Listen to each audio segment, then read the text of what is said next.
2010ஆம் ஆண்டு. அப்போது திமுக ஆளுங்கட்சி, அம்மா அவர்கள் எதிர்க்கட்சி.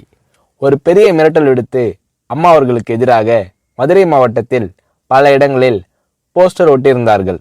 அந்த போஸ்டரில் அம்மா அவர்கள் மதுரைக்கு வந்தால் திரும்பி செல்ல மாட்டார், மதுரைக்கு அம்மா அவர்கள் வரக்கூடாது என்று மதுரை மாவட்டத்தில் பல இடங்களில் அந்த போஸ்டரை ஒட்டி பெரிய மிரட்டல் எல்லாம் கொடுத்தார்கள்.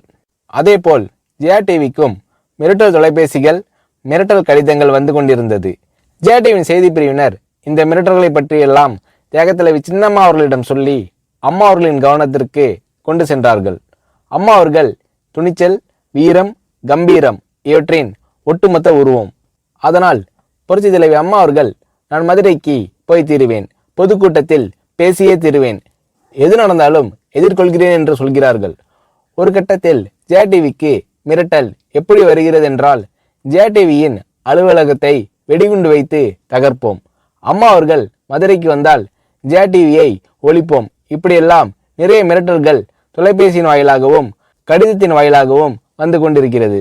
இந்த மிரட்டல்களை எல்லாம் கடந்து அம்மா அவர்கள் மதுரைக்கு சென்று பிரம்மாண்டமான பொதுக்கூட்டத்தில் லட்சக்கணக்கான மக்கள் மத்தியில் எழுச்சி உரையாற்றும் போது, ஒரு எதிர்க்கட்சியின் தலைவி என்ற முறையில் என்னை நீங்கள் மிரட்டுங்கள், ஒரு எதிர்க்கட்சியினை நான் நடத்துகிறேன் என்பதற்காக கழகத்தை மிரட்டுங்கள், ஜெயா டிவியை எதற்காக மிரட்டுகிறீர்கள், ஜெயா டிவியின் அலுவலகத்தை நீங்கள் தகர்ப்பீர்களா, ஜெயா டிவியை நீங்கள் ஒழித்து கட்டிவிடுவீர்களா, பார்க்கலாமா, ஜெயா டிவியை ஒழித்து கட்டிவிட்டால் என்னுடைய அரசியல் குரலை ஒழித்து விடலாம் என்று கனவு காணுகிறீர்களா, ஜெயா டிவி என் உயிருக்கும் மேலானது, நான் என்னுடைய உயிரை விட அதிகமாக நேசிப்பது, என்னுடைய அரசியல் கரமாக நான் போற்றி புகழ்வது, அதன் மேல் நீங்கள் கை வைப்பீர்களா, பார்க்கலாமா என்று எழுச்சி உரையாற்றினார் புரட்சி தலைவி அம்மா அவர்கள்.